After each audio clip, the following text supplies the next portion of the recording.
3년간 바울이 에베소 사역을 마치었습니다.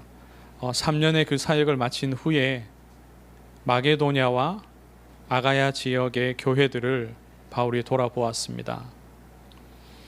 그리고 나서는 예루살렘으로 가기로 작정을 하였던 터입니다.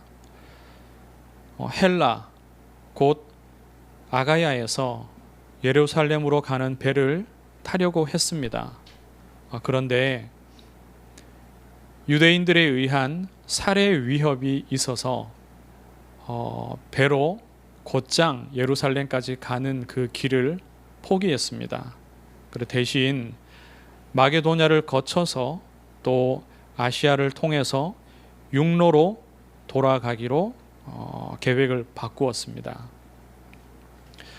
물론 전체적인 길은 육로지만요, 그 사이사이 이렇게 배를 타는 그런 것들이 있죠. 원래 처음 바울의 계획은 헬라에서 아가야에서 배를 타고서 6월절 전에 예루살렘에 도착하는 것이었습니다. 그런데 그 시기를 놓쳤죠. 배를 타지 못하는 바람에. 그런데 바울의 바뀐 계획은 6월절로부터 이제 49일이 지난 오순절 날에는 그 전에는 바울이 예루살렘에 꼭 도착하고자 마음을 먹었습니다. 왜냐하면 이 6월절을 이 오순절을 맞아서 예루살렘에 있는 유대인들에게, 그러니까 믿음의 형제들에게 성령께서 그동안 이방 교회들에게 베푸신 그 은혜를 나누고 싶었기 때문입니다. 바울이 지금 예루살렘과 유대에 있는 그 교회들의 어려운 사정을 잘 알고 있습니다. 극심하게 궁핍한 그 상황을 잘 알고 있기 때문에 이방 교회를 다니면서 구제 헌금을 다 거뒀습니다. 그리고 그 구제 헌금을 전달하는 대표들도 드로아까지 함께 동행을 하였던 터였습니다.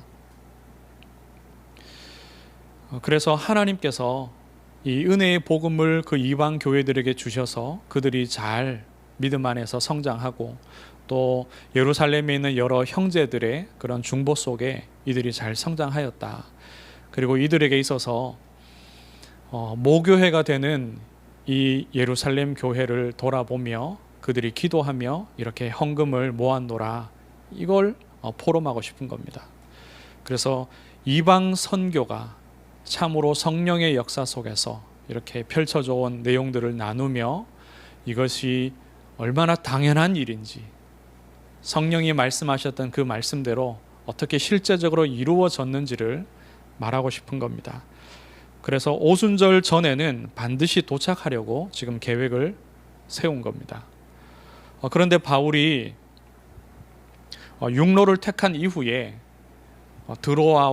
드로아에서 한 일주일 정도 시간을 가졌고요. 그곳에 있는 성도들과 또 말씀을 나누고 포럼하는 시간을 가졌고, 또 그 이후에도 바울이 혼자 길을 걸으면서 조금 더 시간을 가지는 그런 시간들도 있었습니다.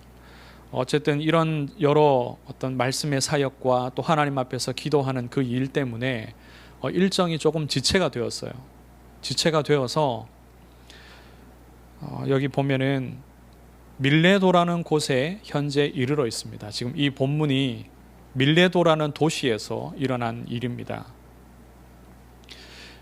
에베소에서 한 하루 또는 하루 반나절 되는 거리에 위치해 있습니다. 밀레도가요. 바울이 일정이 넉넉하면 아마 당연히 에베소를 들렀겠죠. 그런데 지금 일정이 현재는 촉박해진 상황입니다. 그래서 바울이 동행들과 함께 에베소로 가지 않고 사람을 보내어서 급하게 에베소에 있는 장로들을 밀레도로 오게 한 겁니다. 에베소는 아시아에서 가장 큰 첫째 가는 도시고, 이 밀레도는 두 번째 도시입니다. 이곳으로 에베소에 있는 장로들을 다 모았습니다. 바울이 3년 동안 에베소에서 사역을 하면서 아마 처음부터 이렇게 말씀 받고 세워졌던 제자들이겠죠. 이제는 에베소 교회의 장로들로서 세워진 제자들입니다. 이 장로들이 밀레도로 모였습니다. 바울이 며칠을 기다렸겠죠. 장로들이 모였을 때 이제 17절부터 이 장로들을 향한 메시지를 전합니다. 이것이 에베소 성도들을 향한, 에베소 장로들을 향한 마지막 설교라고 하고 있습니다. 마지막 설교입니다. 바울이 25절에 보면은 이제는 여러분이 다 내 얼굴을 다시 보지 못할 줄 아노라. 다시 보지 못할 줄 아노라. 바울의 사역이 에베소 같은 이런 곳으로 또다시 오기 어려울 수도 있는 거죠. 이 당시에 이런 도시를 자주 왕래하기가 참 힘듭니다.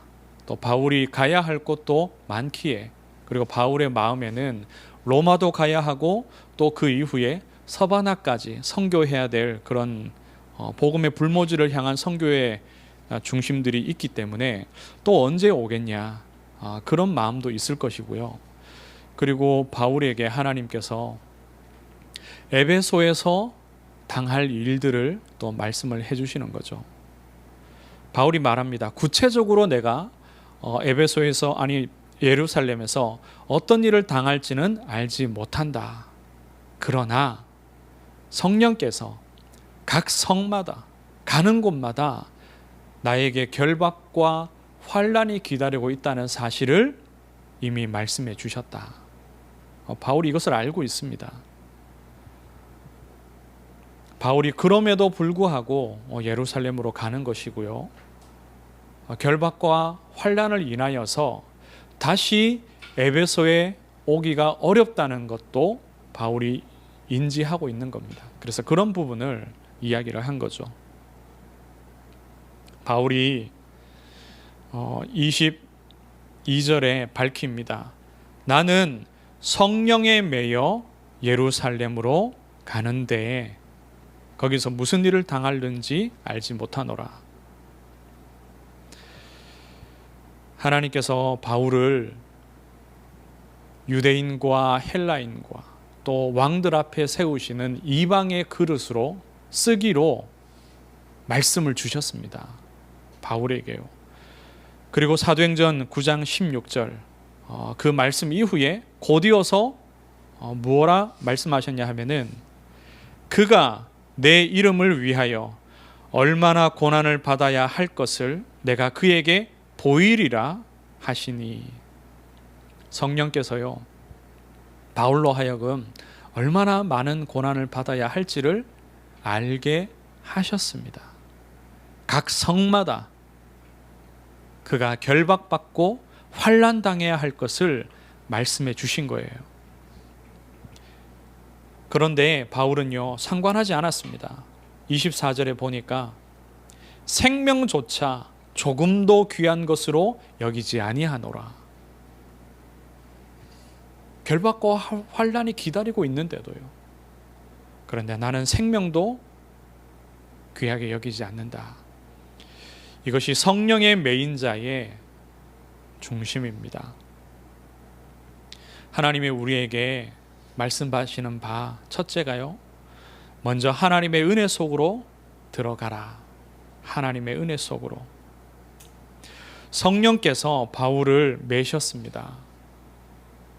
그리고 바울로 하여금 그가 달려갈 길을 가게 하셨습니다. 주께서 주신 사명을 다 감당하기까지 그 길을 달려가게 하시는 거죠. 그리고 얼만큼 은혜를 주셨냐? 목숨도 중요하게 여기지 않을 만큼 하나님의 은혜의 복음을 증언하는 그 일에 목숨도 중요하게 여기지 않을 만큼 만드셨습니다. 바울에게 하나님께서 먼저 그 하나님의 은혜를 주셨죠. 그래서 그 은혜를 이미 받은 자로서 또 누리고 있는 자로서 바울이 그 은혜의 복음을 이방인들에게 전하는 겁니다. 바울이 받은 하나님의 은혜의 복음은 무엇입니까? 하나님을 떠나서 인생이 방황하며 우상 숭배합니다. 바울도 유대교라는 종교에 빠져서 사실은 방황하고 있었죠. 그런 바울에게 주께서 찾아오신 겁니다. 다메섹으로 가는 그 길에서 빛으로 소리로 찾아오셔서 바울의 인생을 바꾸셨습니다. 참된 복음을 가르쳐 주셨습니다. 하나님이 그 은혜를 우리에게도 베풀어 주셨죠. 사람의 몸을 입고 하나님의 아들이 이 땅에 오셔서 우리에게 길과 진리와 생명이 되셨습니다. 씻을 수 없는 우리 인생의 죄를 하나님께서 자기 아들을 보내셔서 그 아들을 십자가에서 죽게 하심으로 그 보혈의 피로 씻어주셨습니다. 우리 인생의 원죄를, 또 자범죄를, 또 조상으로부터 내려오는 그 우상숭배의 죄들을, 그리고 마귀에게 매여서 육체의 소욕을 따라 우리 인생이 살아갑니다. 바울 또한 하나님을 잘 섬긴다는 그 열심이었지만 마귀에게 속아서 교회를 핍박하고 예수 믿는 하나님의 그 자녀들을 핍박하며 살아왔습니다. 또 율법주의에 빠져 있었죠. 그러나 그리스도께서 그 가운데서, 마귀에게 사로잡혀 있는 그 가운데서 바울을 구원하시고 또 우리도 구원하셨습니다. 이것이 하나님의 은혜입니다. 그리고 하나님께서는 우리를 자녀 삼으셨고 영생의 복을 주셨습니다. 그리고 그 증거로 성령을 우리에게 주셨습니다. 그 성령이 우리 안에 계시며 영원토록 함께 하십니다. 지금 바울이 그 성령에 매여서 예루살렘으로 가며 하나님께서 가게 하시는 그 길을 달려가고 있는 것입니다. 하나님이 우리에게 주신 은혜를 먼저 누리게 되기를 주의 이름으로 축원합니다. 둘째로 하나님의 약속입니다. 성령으로 너희를 매리라. 바울은 각 성마다 결박과 환난이 있을 것을 이미 알고 있었습니다. 부름 받을 때부터 실제로 그 말씀대로요, 바울이 가는 모든 도시마다 핍박이 있었고 결박이 있었습니다. 환난이 반드시 있었습니다. 그럼에도 바울은 도시마다 이 그리스도의 복음을 가지고 갔죠. 하나님께서 바울에게 허락하셨던 이 결박과 환난을 우리에게도 주십니다. 이것이 우리가 예수 그리스도의 제자로서 우리도 지고 가야 할 예수님의 그 십자가입니다. 우리 교회에 앞으로요, 교회를 흔드는 일도 있을 것입니다. 그리고 저와 여러분의 가정을 흔드는 일도 일어날 것입니다. 그리고 개인에게도 그러한 일들이 있을 것입니다. 개인의 우리 각자의 자존심이 무너지고 마음이 상하게 되는 그런 여러 일들이 있을 것입니다. 이것이 결박과 환난입니다. 하나님께서 그리스도의 피로 값주어 사신 우리 하나님의 자녀들에게 이 땅을 사는 동안 주시는 십자가입니다. 그리고 결박과 환난입니다. 그 일들이 우리 개인과 가정과 교회 가운데 일어날 것입니다. 이러한 결박과 환난을 우리가 당할 때요, 어떻게 하면 되겠습니까? 내 의지와 내 계산으로 이러한 일들을 우리가 감당할 수 있겠습니까? 불가능합니다. 성령에 매이지 않으면요, 우리가 감당할 수가 없습니다. 성령에 매인다는 이 말은 내 영이, 그리고 내 생각이, 그리고 내 몸까지 다 성령에 매이는 것을 말합니다. 바울이 이 성령에 매이지 아니하면은 결박과 환난이 올 때에 곧바로 즉시로 도망갔을 겁니다. 바울은 예루살렘에서 자기를 기다리고 있는 것이 큰 핍박이라는 사실을 알고도 지금 갑니다. 그 길을. 그런데 21장에 보면은 하나님의 성령에 감동된 어떤 제자들이나 또 어떤 선지자가요, 바울에게 일어날 구체적인 일을 말해 줍니다. 성령께서 그들에게 알게 하셨거든요. 그러면서 이 제자들이, 이 믿음의 형제들이 무엇라 말했냐 하면은 바울더러 예루살렘으로 가지 말라고 권면합니다. 가지 말라고. 예루살렘에 가면 당신이 잡히고 당신이 감옥에 갇히고 큰 고난을 당할 것이다.